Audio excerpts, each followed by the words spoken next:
that right? Or you're taking 2 classes? 2 classes. And then you got a pretty busy schedule too then. Your schedule's about as out there. Okay, I'm not sure exactly where we stopped. I think it was somewhere in this neighborhood here. I finished up this discussion of multi-core processors. I talked about that there. One of the things I should mention about multi-core processors, that in order for multi-core processors to be of any use in a system, you have to have software that will run multiple threads at the same time. When we say multiple threads, that's programs out there. So the complexity of this class is we will not get to that point. We'll be lucky to run 1 application at a time, let alone 3, 4. But when you look at a Windows application, for example, and when we look at Windows, it's not uncommon to see, like right now, for example, I've got OneNote running, that's an application. I've got Skype running here, which hopefully nobody calls me during class, right there. I've got Camtasia running where I'm recording the application. I've got 4 PowerPoint presentations sitting there open. Yeah, I'm running one now. I've got a Word document or a PDF file open right there. I've got my web browser open in the background, and I got my file manager. So when you look at Windows, you can see that I can have multiple threads going, and I can run one application and another out there. Before that, you had to what we call multitask a core, which means that here's my 3 applications. I'm just going to say app 1, 2, 3. We do this one for a while, then we do this one for a while, and we do this one for a while. And what multi-core processors allow us to do is to have them all 3 running simultaneously right there. Now obviously I've got more than 3 going. This is an i5 processor with 4 cores, so obviously some of the cores are being multitasked there. And as I think I mentioned last time, that the newest i7 that Intel has introduced has got 10 cores there. So there. Now it's not really part of this class, but how many people have Samsung phones that there? Samsung uses what they call an octa-core. An octa-core means 8 cores, right there.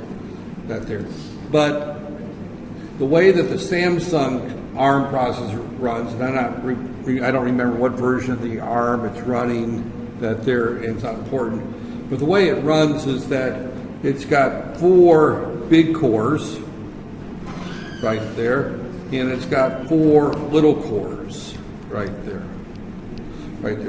The big cores are high speed, high power. I mean, they're very, very powerful. These are low speed, low power right there. And something about microprocessors, and this shows up in at least a few spots in this course right there, is that the faster a microprocessor runs, actually it's not just a microprocessor, any CMOS digital device right there. I don't care whether it's a microprocessor, whether it's an FPGA, which is a field programmable gate array, or if it's a full custom gate array, or if it's memory or whatever. The faster it runs, the more power it consumes, the hotter it gets, the shorter the battery life right there. And what happens is that the Samsung phones, and some of the others are doing it now, but Samsung was the first one to come up with this concept. What it does is, come on in, but what these particular processors do is they look at the load in which is being put onto the processor. And if you're in the low power mode and for whatever reason, you're using 70 or 80, 90% of the resources, in other words, you're starting to tax this processor, it will shift to the high power mode right there. And if it's in the high power mode and the load on the processor is such that it's running like 10 or 15% of the resources, it'll shift back to the low power mode. And what that means is when your phone is out and you're playing a video game on it or watching a movie or doing something that requires a lot of horsepower, you'll be running these 4 cores.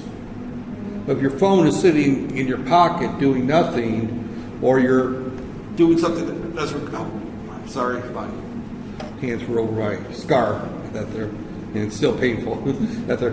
But if you're doing something that requires very little power, WhatsApp, for example, doesn't require a lot of horsepower unless you're uploading a video or a picture or something like that. I don't know, can you upload videos on WhatsApp? I'm not a WhatsApp person. I use it, but I typically, pictures is all I'll use it for. I'll take a picture of something at the store and text it back to the boss, and she'll tell me if I'm buying the right thing. I'm notorious for going to the market and buying the wrong things that there, especially when she gives me the name in Malay and I don't really that there. But regardless, it's one of those cases where if you're in low power mode, so it's not really an 8-core processor when we think in terms of multitasking and having 8 individual threads. It's only running 4 at the same time, right there. But the advantage is that you've got a very high-powered phone that does a lot of, can do a lot of very neat things. But you can also get an entire day of battery life, right there. One of the things that Apple phones are notorious for is not getting through the day with a single battery, right there. I know a lot of people that have got Apple, what's the newest one, the iPhone 6 or 7 just it's coming out shortly. I think it's the 6 is the most recent one, the 6 Plus.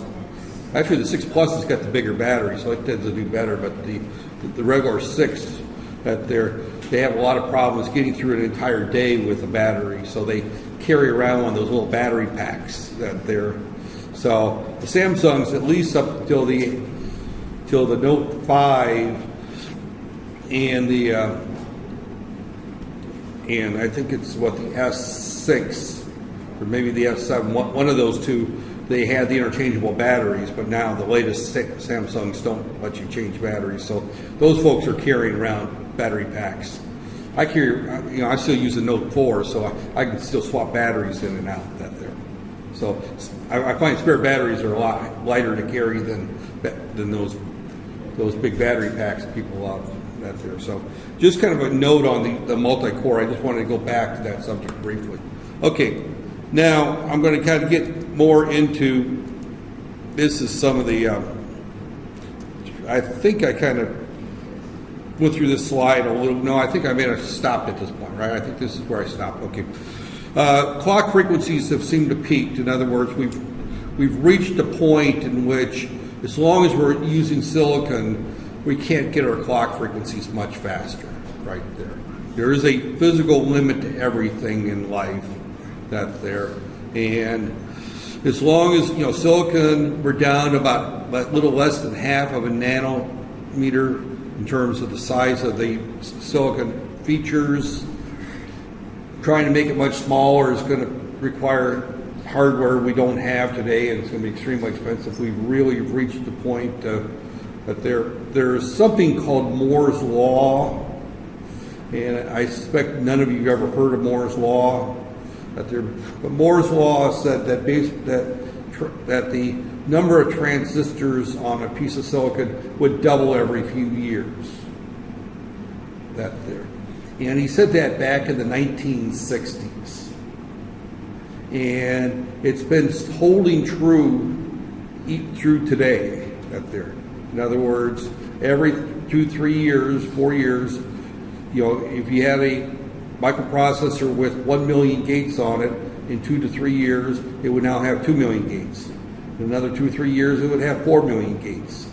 In other words, these were getting more complex and larger every few years.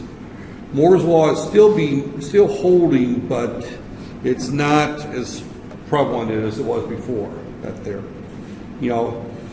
If we look at the i7 processor today, the Skylake versus the previous one, I think Skylake is the 6th generation. The 5th generation is about double the size but the chips are getting a little bit bigger. The current microprocessors out there have 1,151 pins on it, and they're quite a lot of pins. The processor we're talking about in this class, the 8088, had 40 pins. So you can see the growth in the size of the processor and the number of pins and everything else. Now, the one we're going to be talking about in terms of use to do in the lab has got like 20 pins. It's smaller, but we're getting to the point that we've peaked out on clock frequencies. So to get around that problem, the multi-core processors have come around. Memory speed has become a consideration. That is there's a saying: is a chain is only as strong as its weakest link. Right there. In other words, if you have 20 meters of chain and you've got one weak link, that's the strongest the chain is, right there. And anytime you have a microprocessor or microcontroller-based system, whatever the slowest components are in the system is going to determine your overall system speed. Right there. It's kind of like if you go out and you buy a Proton Wira and you drop a Ferrari engine in it. You have a very fast engine. Unfortunately, the transmission and the wheels and the steering can only go up to about 30, 40 kilometers an hour before it feels unsafe. Well, maybe 130 kilometers an hour. I had a Purdue Canchel at one point. It had a little 660cc engine in it, and I could get it up to about 95 kilometers an hour, and that was about the top. So, but regardless, when you look at it, I don't care whether it's a chain, whether it's a microprocessor system, whether or not it's a motorcycle, a car, whatever is the slowest component in that system is going to set your overall speed. And memory speed has become an issue right there. Now we're up to when we're looking at desktop computers, we're looking at DDR4s, which is actually pretty fast. So that hasn't changed. This is actually wrong. Memory has changed a lot in the last couple of years. This was written before the DDR move from the dual inline memory. Now has gone to the DDR. It's still dynamic RAM, but it's considerably faster right there. So static RAM will eventually perform.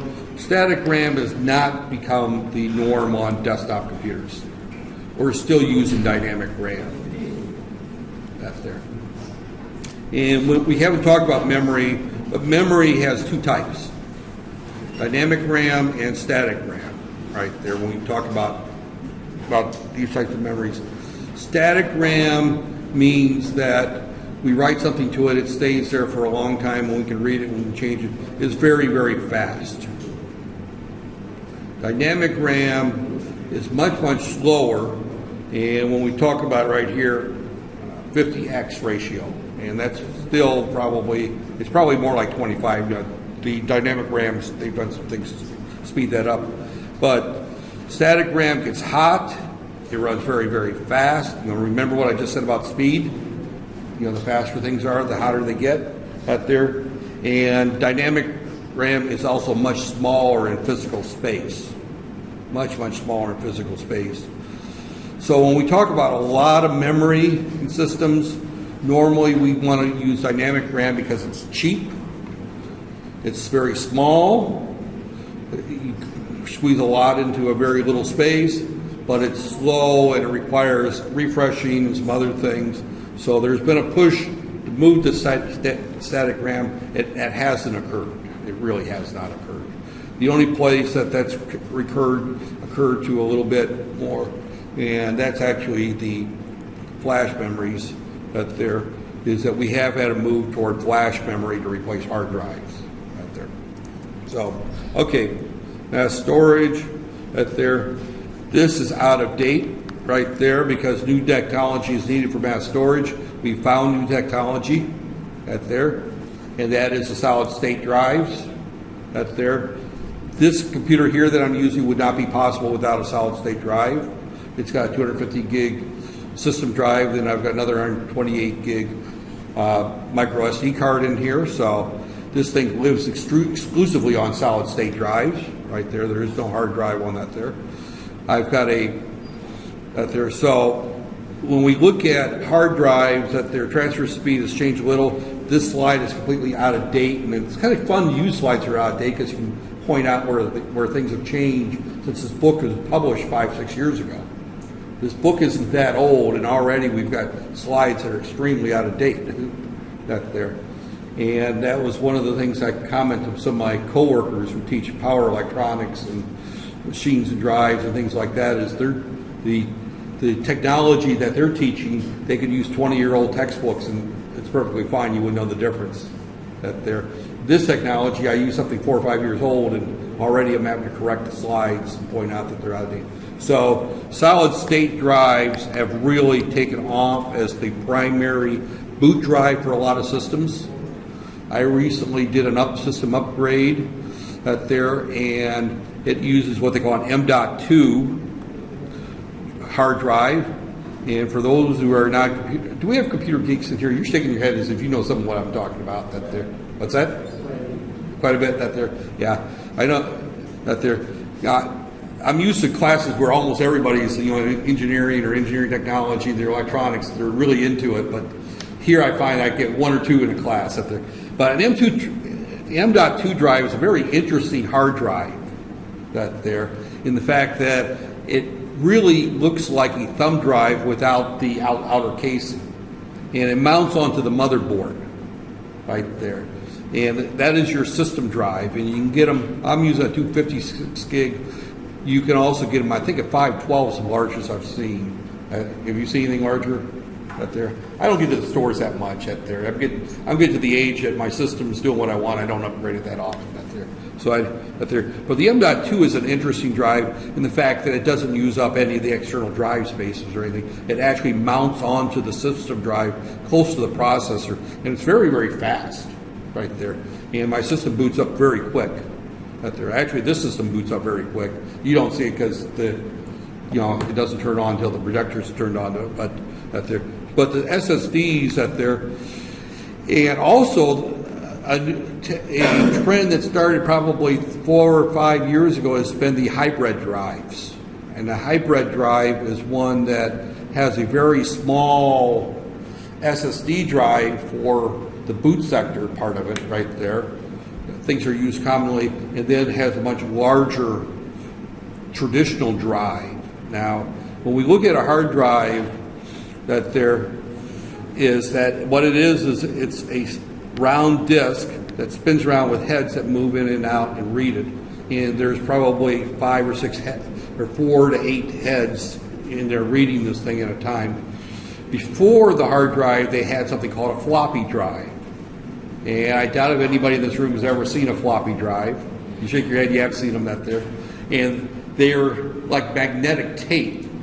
Back when I was growing up, we didn't have CD players and we didn't have MP3 players. We had cassette tapes that there. And that's what you would play in your car or your, actually the Walkman was the first portable cassette recorder, and that came out in the 70s. So even when I was younger, cassettes weren't that common. Before that, we had the 8-tracks and real tapes. But what a floppy drive was essentially tape, as you would find in a tape, and it would spin around in a disc. And the first floppy drives were 8 inches, and then the 5 1/4 became popular, and then finally the 3 inches became popular. And the 3 inches they actually put into a plastic casing. The problem with floppy drives is if they got too close to something magnetic, you would erase them. That there. And a lot of us engineers that work for companies that required badges to get in and get out, UniKL gives us these, but we don't need to get in and get out. Matter of fact, they don't even use this for attendance anymore out there. But when I used to work at Magnavox, and then GE had the same thing, we had a little badge that had magnetic, and you would take it out and you put the magnet inside your pocket and it would flip there. Well, the problem was is these 3.5-inch floppies would fit into your shirt pocket. So you would take your badge out and you flop it open, you put it in your shirt pocket behind the floppy, close it, it shuts, but then when you take your floppy out, it's completely empty right there.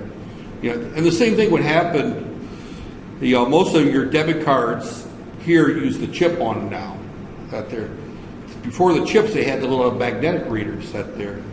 And if you get magnets around those, they would be erased. I remember one time I took a plant tour at Delphi, it's a company that makes alternators and starter motors for General Motors, and they have these super magnets that were really, really super strong. And they gave us some for samples. I took home and I let my 2 kids play with them. They were probably 5, 7 years old, 8 years old at the time. And one of them decided to take my wallet out. And it was moving the magnet, showing that it would fit through my wallet. Every credit card I had in that wallet was completely erased. I had to go back and get all new credit and ATM cards because they were completely wiped out out there. So going to thumb drives has eliminated that problem right there. The thumb drive is pretty much wiped out the floppy. The floppy is no longer up there. I don't have a floppy drive in my system now. I still have DVD burners, but I don't have floppies right there. So, but mass storage is that there. So this one here is that their flash memory could be a solution, and I just mentioned that it's actually gotten faster than traditional hard drives. Their flash memory could store there. So flash memory is taken at there. Okay, now we get into the base that there. I'm not going to spend a lot of time on this. I'll probably stop after these slides. I don't know where. Okay, we're in good shape on time. There. Okay, this is all dated. Again, I don't. Okay, right there, copyright 2009. So I guess this book's about 7 years old right there. So it's a little older. Computers have gone over many changes recently. Now, he wrote this in 2009. The desktop computer really hasn't changed drastically in the last 7 or 8 years. It's been one of those things that most desktop computers really have not, out there.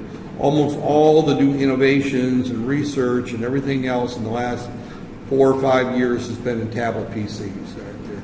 The desktop computer has been pretty stagnant now. I mentioned, for example, the DDR4 memory is much, much faster than the old DIMM. They've gotten faster in that respect. The flash-based, the solid-state drives replacing the hard drives. That's the processors got, but they haven't changed. I mean, it's not been a revolutionary change. It's been incremental, slow. This model is a little bit faster than last year's model. All the changes has been really toward the tablet or the hybrid computers, or the much, much smaller laptops. So when we look at this computer I'm using now, this is a Service 3. It's about a 1.5 year old model out there. The Service 4 is out. The Service 4 isn't that much faster. That's why I haven't looked at upgrading. But this was a huge revolutionary change because I've got something that I can pop off here, right there, and use it as a tablet, or I can use it as a regular computer by flapping that there. I can plug it in there. So this was a revolutionary change. It's still probably the best laptop I've ever used, right there. So I mean, this was for other laptops like the Apple hasn't changed its format in probably 10 years. Apple was a revolutionary company under Steve Jobs. Since Steve Jobs has passed away, I haven't seen much come out of Apple. If I had Apple stock, I'd probably sell them right there. So, well, of course, any stock that I have went down in value with the UK leaving the EU over the weekend. I didn't calculate how much money I lost over the weekend. But regardless, when we talk about computers, but they've gone, when we look at over the last 20 years, 30 years, desktop computers have changed tremendously. In your lifetime, they have changed tremendously. Machines that once filled a large area now fits into your cell phone, right there. So, although compactly right there. So we can talk for hours right there. Basically, we're going to get into, this is the 3 blocks that he talks about right there. Now, buses, again, we talk about the memory buses, the I/O buses, the data buses. We'll talk a little bit more about these. Are just wires that connect the two together right there. There's all kinds of that there. Our memory system right there. Now, when we talk about memory, this all the various types of memory we have right here. Now, this is primary memory. Primary memory is not long-term. We turn it off, this is lost right there. Except for these two can be used for temporary, or will store their information, flash and that there. So flash memory, and read-only memory is the system BIOS. That's what, when we turn on the computer, that's what it looks at first, and that's memory that doesn't change. We'll talk a little bit more about that. Flash memory right here really belongs over here. So I think that his slide is a little bit wrong right there. When we look at flash memory, that's your thumb drives. A thumb drive is really part of the I/O system. It's not part of the memory system right there. So I'm going to say that the read-only memory belongs under the memory system. That's addressed as memory, it's treated as memory. Flash memory is treated as I/O or storage. That's there. So right there. But this is all the various types of memory right there. And DDR memory, that there, as I mentioned before, we're on level DDR4. So there was also SD-RAM 1, 2, and 3. RAM bus had a very short life. I had one RAM bus motherboard, and I never even got to put it into a system because I couldn't buy memory by the time I started to expand it. That there, I bought it secondhand, so I didn't spend a lot of money on it. But I did have a RAM bus memory because that was going to be the fastest, greatest thing. And that was back when I was foolish enough to try to keep up with the most current systems. Every time something new came out, I'd drop a couple $100 and buy a board and try it up there. Since then, I've gotten closer to retirement, and I tend to only upgrade when I feel the need to upgrade. Now I go 4 or 5 years between upgrades right there. So, right there. I used to upgrade every year. Right there. So, the processor, you notice this list, the list is longer. Right there. You only have one processor in the system. Right there. Typically. Right there. There are some exceptions, such as the Xeon processor.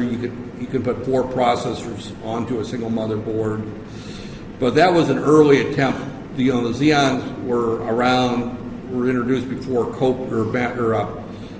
multiple core processors out there. But typically, though, you would only have one processor in the system out there. Typically, you may have 5 or 6 different types of memory in the system right there. You will almost always have some type of read-only memory. You might have a type of flash memory that's actually flash ROM for the BIOS. I said it should be over here, but thinking about it, there are modern motherboards use flash memory for the BIOS out there. So out there. But E squared, PROM, SD-RAM, the RAM bus. These are different types of RAM standards. Depending on what computer you have, and I'll bring a motherboard down tomorrow's class that they're to kind of show that there. But depending on what type of motherboard you have, that there you have to use that there. Normally when you look at building a system right there, and that's not part of this course, but I'm going to kind of talk about this. But if I want to build a new computer system from scratch, right there, the first thing I want to do is I want to buy a case. The case size is all up to you.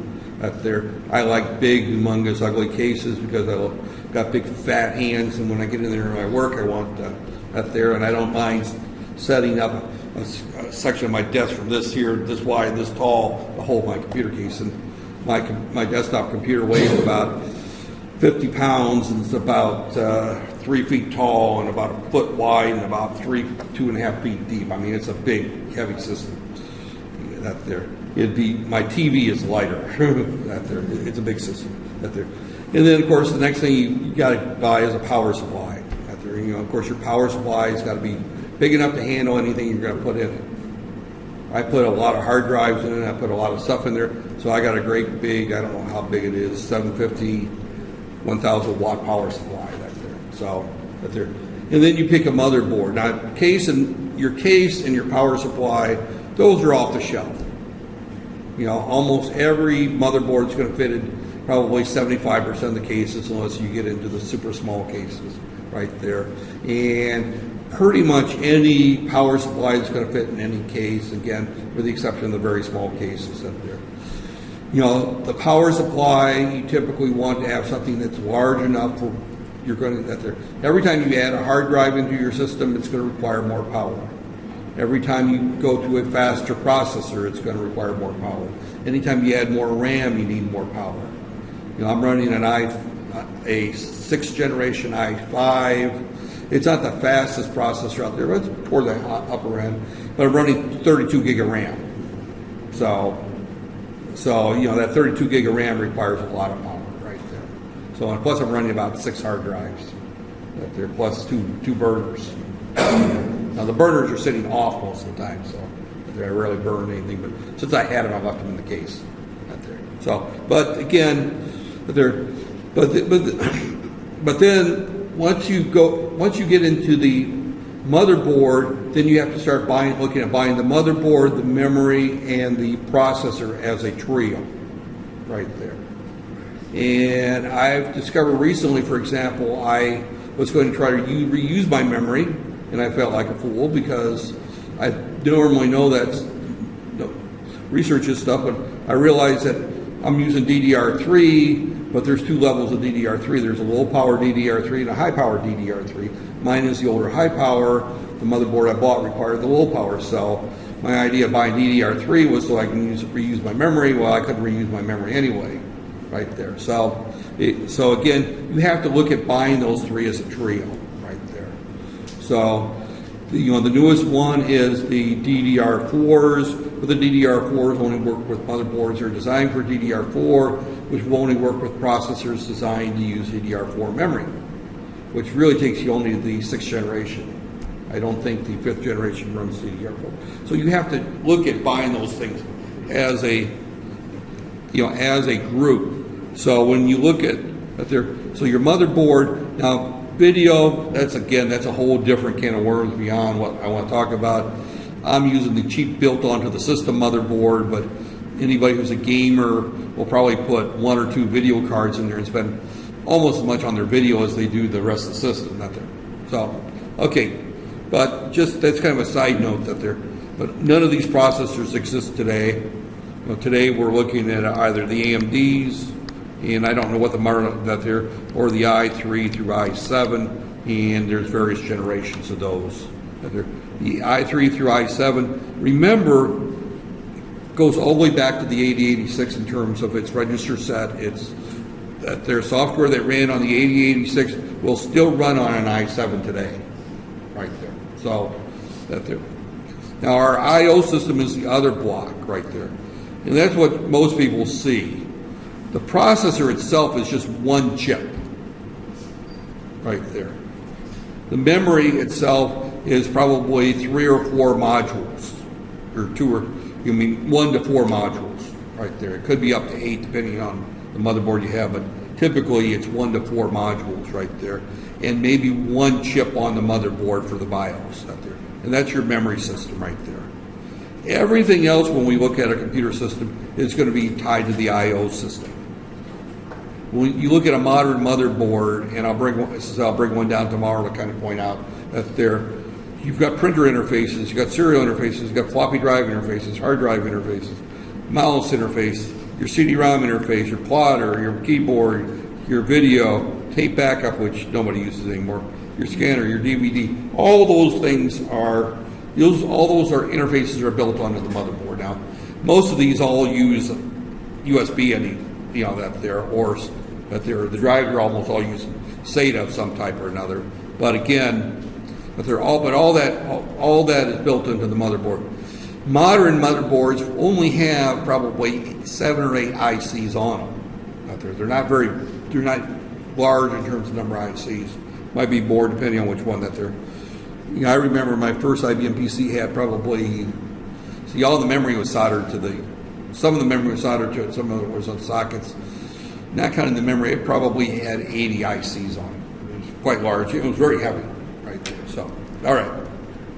There. I'm going to skip through this. This is not, I'll go through the first one, but I won't go into the rest of that there. When we look at a typical microprocessor or 8086 based system, we have typically 1 meg of real conventional memory and everything else is considered extended. Now that's kind of changed. This was actually based in the old DOS 1.0 and it didn't change much until Windows 95, and it didn't change much then. It's recently changed quite a bit in Windows 10. I'm not going to get into all the details beyond the scope of this class. But typically we had, this is your boot area, this is where the system operating system went, and this is where your applications ran, right there. So we had 3 major areas of memory right there. So 640K was for your basic, your basic operating system. That was what DOS or Windows ran in at there. So, and then pretty much everything was the extended at their transit program, their extended memory there. And I'm just kind of skipping through some of that there. And of course, the ISA and the ISAs, those are all long gone. The microchannel disappeared. Oh, kind of a little historical note there. Microchannel was a system that was brought out by IBM. I kind of mentioned the IBM PC as being the first desktop computer that was very popular, right? And when IBM designed the IBM PC, they made it all open architecture. In other words, anybody could look at it. They sold they didn't sell. They just put the schematic in the manual. When you bought the computer, you actually had the schematic for the motherboard, so anybody could build add-on cards. Anybody could copy the design and build another IBM PC right there. So it was a completely open architecture right there. They didn't care what you did with it. That's there. And of course, IBM did not design the original IBMs. They did as many companies still do, is they bought a company that designed it. That there. They hired a company to do the original IBM PC. They did a fine job, so they bought the company. That there. And so they owned the company and the design, but they originally did that. And the reason was IBM was not capable of designing small computers. That all their engineers were mainframe people. That there. So they couldn't. That there. Well, that was the first generation of IBM PCs. That there. And it was very, very popular. They sold a lot of them. A lot of competitors came out there, and there was a lot of, the Dells came out, the Gateways came out, all these other companies that there. So IBM said, well, we need to do like Apple, and we need to own our design that there, and we need to charge other people to copy us that there, and we need to own that there. So they came out with a platform called the Personal System 2, PS2, that used microchannel right there as an architecture, right there, and they owned that design. It was their personal design. They designed it. It was a very good operating system, and you could build a video card for a PS2. Just pay us a royalty for using that there. So for any add-on card, you'd have to pay IBM a royalty. Well, they got greedy, as a lot of companies do. They got very greedy. And an example is I had, again, back in my younger days, I always had to have the newest and the greatest. I had a PS2 when it first came out. Right there, it's a nice little computer. It was a lot faster than anything else in the office at the time. Right there. and we were just putting Ethernets into our, into our computers in the office at that time. We were finally wiring the buildings. This was probably 86, 87, somewhere around that there in the 80s. But there, and for me to buy a network card for my PS2, it was going to cost a little over $100. And of course we're talking 1986, 1987 dollars. So that was a lot of money right there. For my department chair who sat in the office 2 doors down from me, who had a regular IBM 5150, he did not upgrade to the newest PS2s when they came out. He just kept his old computer. That there. He could buy a card for about $25 to $30. So obviously to say, after that we made a decision, no more PS2 computers. That there. We started buying non-IBM computers there. And the reason is that the cost of the add-on cards were just so high that IBM completely dropped that family completely, and they don't make, I think they make some laptops. I don't think they make desktops anymore. That they're Levino, I think it's a Chinese brand, Leveno. That was the old IBM PC line right there. They sold that off, and then they recently went back in the business making it there. But the PS2 was a short-lived out there. I think they had one generation, and then IBM actually, if they weren't so big in other areas, they would have bankrupted the company with that particular one. They almost bankrupted the company as it was out there. So, bad business decision out there. The PCI is still pretty much used. I think it's PCI 2 or PCI 3, something like that there. Out there. And again, Visa is the VS local bus. That's not around anymore either. That was actually very popular for memory cards and video cards right there. A lot of these cards, PCI is still predominantly the one, although it's much faster today right there. USB is the predominant system right there, out there. There are a few others out there. This computer actually uses something called data port for the video output out there. Thunderbolt's another one that's out there. That was popular with the Apple. Actually, Thunderbolt and data port are about the same thing. They're interchangeable right there. So, but USB was a huge improvement to life. That there. I remember life before USB. In every device you hooked up, you had to figure out an interrupt port, you had to find an I/O address, and adding peripherals was a major pain in the neck. Adding modems was a pain in the neck. Adding network cards was a pain in the neck. Adding printers could be a pain in the neck. It was actually that we're now at USB 3. He doesn't talk about USB 3. USB 3, I think, I can't remember, 10 megabits and went to 480, and I can't remember what USB 3 is. And we're actually at USB-C. That's there. USB-C is also out, and I have not used USB-C yet. This has got USB 3, and I've got USB 3 on my current systems. I have not bought a system with USB-C yet. The only real advantage I hear to USB-C is that the plugs are interchangeable up and side down. That there, you don't have to figure out which way is top or bottom. It's interchangeable out there, but it's also considerably faster out there. Now, unfortunately, there is one company that refuses to use that there. When we talk about USB, then we also talk about still the USB wiring diagrams. Electronics is all the same, but there are different connectors for devices.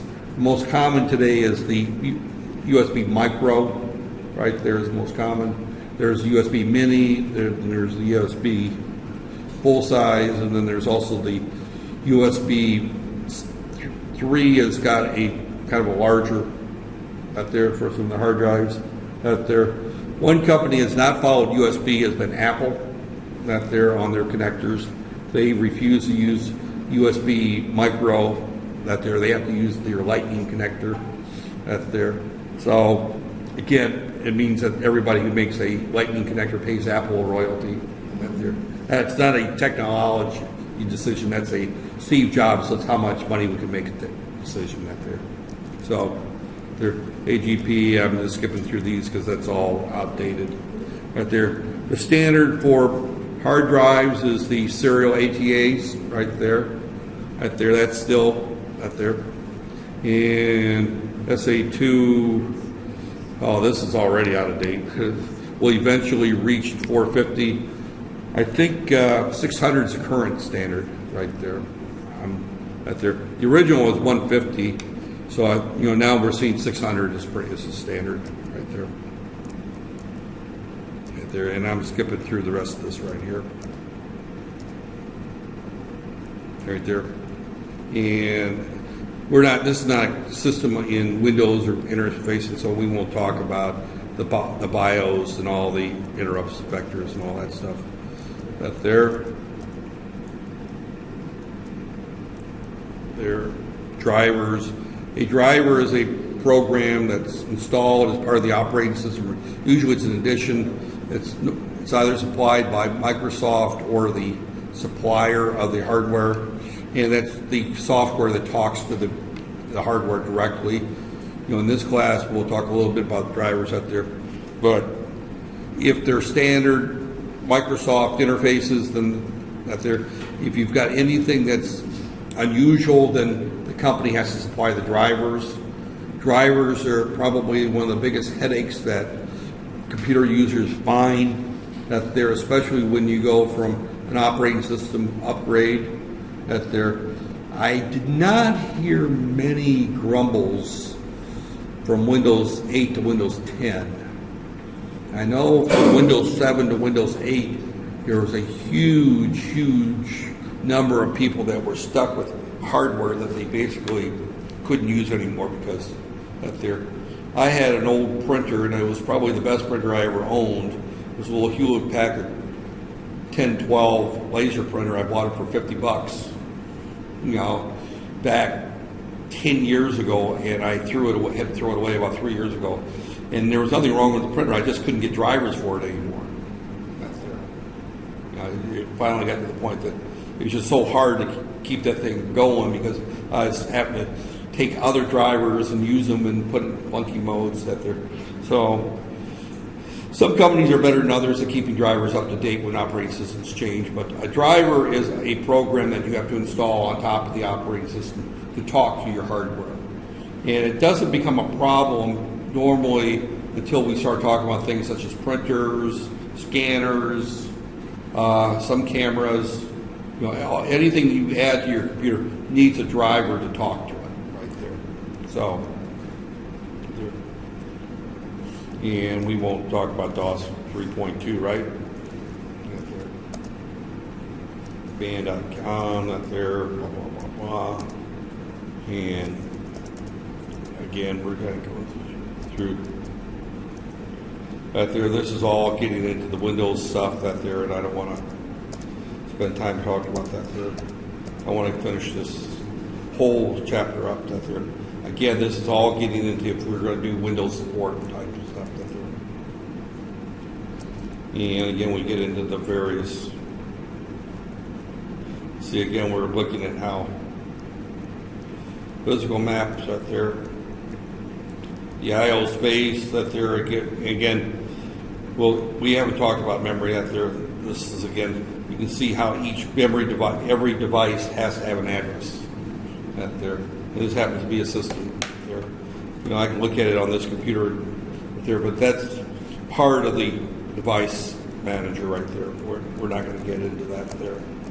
Okay, getting back to the class right here. The microprocessor is the heart of any computer system. Right there, it's called the CPU. It's a controlling element. It controls memory and I/O through connections called the buses. We have three buses that we normally would talk to. One is called the data bus, the other is called the memory bus or address bus, and then we also have the control bus right there.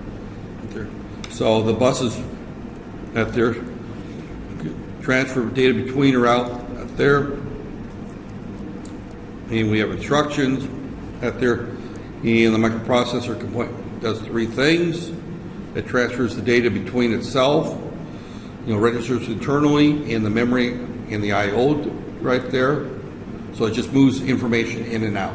All it does is grab a piece of data and stick it here. Grabs a piece of paper data and stands it over here. Grabs a piece of data from here and sticks it in here. So it moves data around. Just moves that there. It can do simple arithmetic and logic functions. It can do an AND between 2 bytes. It can do an OR between 2 bytes. It can add 2 bytes. It can multiply 2 bytes. It can subtract 2 bytes. It can do that there. And it can control the flow of the program by looking at there. In other words, jump if not zero. In other words, the previous instruction had a zero attribute to it. It goes on through, but if it's not zero, then it jumps around that there. So the power of the processor is the ability to execute billions of millions of instructions per second, right there. The earliest processors would only execute a few thousand there. So again, it can do very simple things, but it does them very fast, right there. So again, simple decisions that they're positive right there. So we can write that. Okay, we'll get into more detail. We get into the buses. The buses are a major thing. I just mentioned the 3 buses right there. The address, the data, and the control bus right there. The size of these buses have a huge bearing. That they're and everybody wants to know what's going to be on the final exam. And I can tell you right now, this is a question.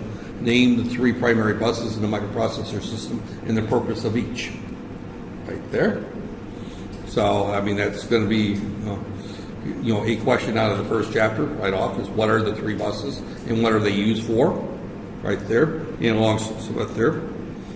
And this is basically a block diagram. This is probably going to where we're nearing the end of this chapter, and we're going to get into a little bit more interesting. And by the way, if anybody, I know no one does it, but I'm going to throw it out there. If you do read ahead, I'm probably going to jump to chapter 9 next. Chapters 1 or 2 through 8 typically talk about the software. I'm going to spend a little bit of time talking about the hardware side of it, and then I'm going to switch processors when I talk about the software. Right there. So, and the reason is when I talk about the software, I want to talk about the processors we actually own in the lab that we can write programs for. Right there. So they're also Intel processors, but they're different. Right there. So I'm going to talk a little bit about that there. So we've got the address bus right here. Now when we look at memory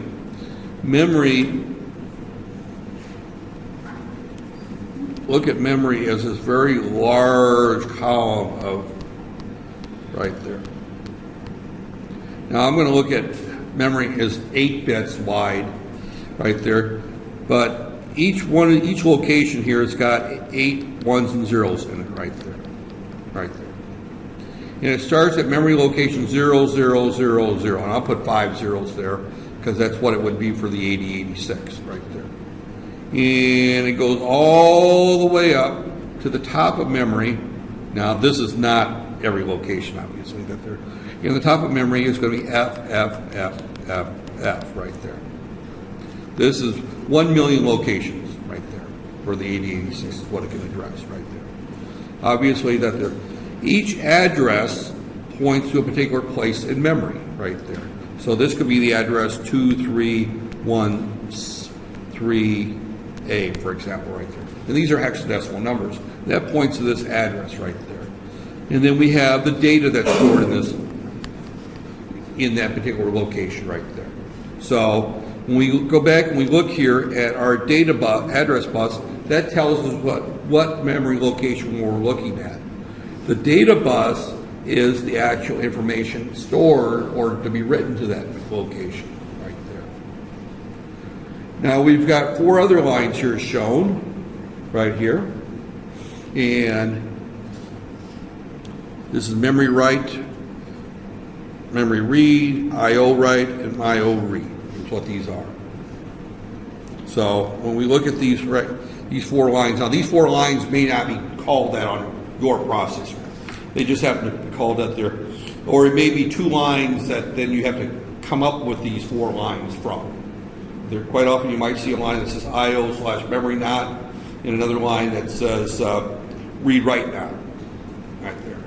But you have these 4 lines there says that this is a memory read data. This is memory read data control that there. And again, these abbreviations I don't remember off the top of my head, but that goes to our ROM right there. Now ROM you can't write to, so we don't have no need to put a write line to it right there. But here's our read write memory, and notice that I've got 2 lines to it: memory read, memory write, and memory read right there. So I can either read a RAM location, in other words, we go out and get the information from the memory device, or I can write the information or store it in that there. So I need one line to tell me whether it's a memory location, and the other line tell me whether it's a read or write location right there. So our keyboard in our printer, where our keyboard is only a read operation, so I have a line there goes to the IO read control. The printer I can only write to, so I have a write command. Now these are very basic right there. Typically a printer you can read or write to because it sends information back. Is it out of ink? Is it out of paper? So printers also write back. Now this is also out of date because typically, again, we are typically using USB to talk to printers and keyboards today. So, but this was a simple. The whole idea is that any kind of output or device or input device will have using I/O addresses, and memory would use the memory locations. And we have a way of that there, because going back to my display, this is my memory display. I can also have another using the same addresses 0000 to FFFF, for example, right there. This could be my I/O space right there. So we have memory address space, we have I/O memory space. That there, and that's important. And later on, we may have data memory space, program memory space, and I/O space. So we have 3 different sets of addresses right there. So, but these control lines are used to see, are we talking to memory or are we talking to I/O? And are we reading or are we writing right there? That's what these 4 lines are right there. The data address bus is telling us what location we want to read or write to, and the data bus is where the actual information is that we're going to, that there. Now, the wider the data bus, we talked about that earlier when I talked about an 8-bit versus a 16-bit versus a 32 versus a 64-bit processor, the more information we can move in and out. The larger the address bus, the more memory we can have. That's there. Now, there reaches a point that having more memory than what you've got may or not do any good right there.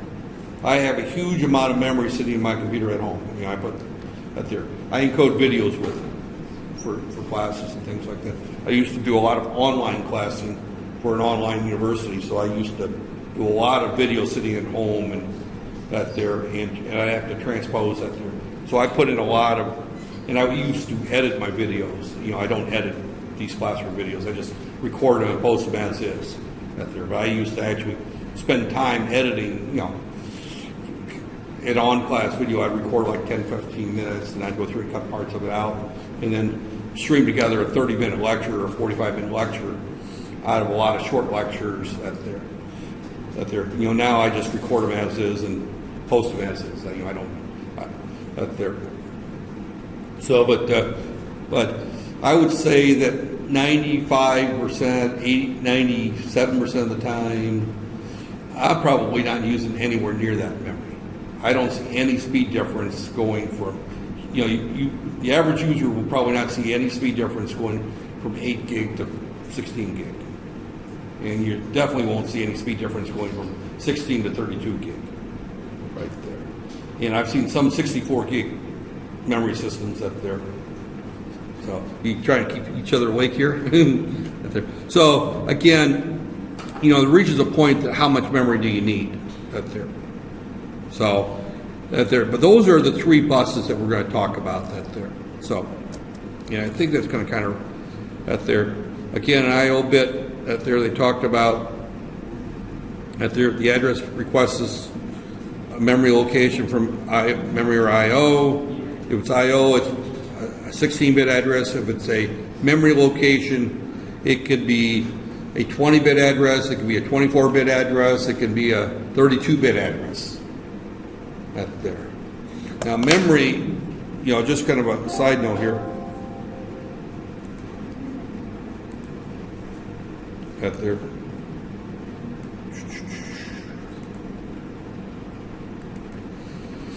When we look at memory, and we look at there, if we have the formula that you use is the number of address,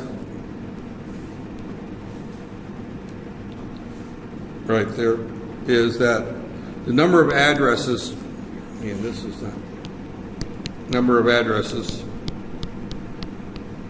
equals 2 to the n, where n is the size of address bus. So that's the formula that you would use right there. And that formula you would need to know for the final exam. That there. Because that there. And what you're looking for, and where is my calculator? Here's my calculator.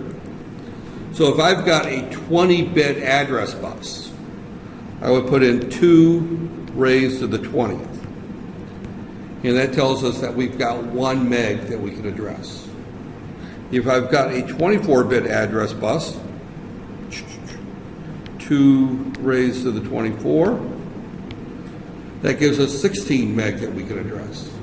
If I've got a 32, that says that we can address, let's see, K, meg, gig, 4 gig, right there. If we got a 64-bit, we can address K, meg, gig, tera. You see, it's a big number. So far no one's using 64-bit address buses right there. So, but as you look, but 2 raised to the 40th, I think is, here you're getting right at a terabyte there. And,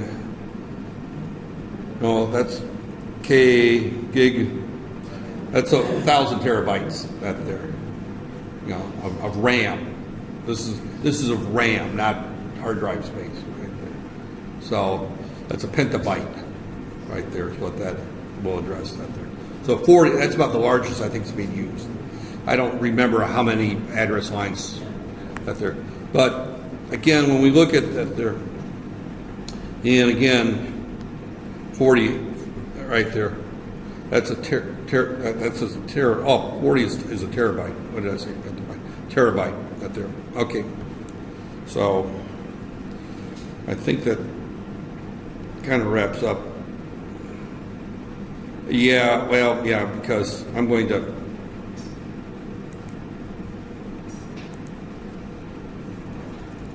let's just finish these slides real quick. That's out there. I'm going to skip most of them. That there. That there, and that's what I just kind of talked about. That there. These are again the data size right there. They talk about the fact that the 8088 that there's got an 8-bit data bus. These all have a 16-bit. 386s went to 32 bits, and the Pentium through the 4 duals out there, right there, and these are the various lines I talked about. We've already covered that. Right there. And I will stop here because the next thing, and I am going to go through this so fast that your head's going to spin when I review numbering systems. You should have had that in digital already, right? So I'm just going to do a fast 1 lecture review right there. So that there. But I think tomorrow I'm going to also bring down the motherboard and kind of go back to the subject and kind of point out the various hardwares. There, it's sitting on my, there. It was a working motherboard, but I've been using it in classrooms, so I don't know if it's at there. So I will stop here at that point. Yeah, short lecture.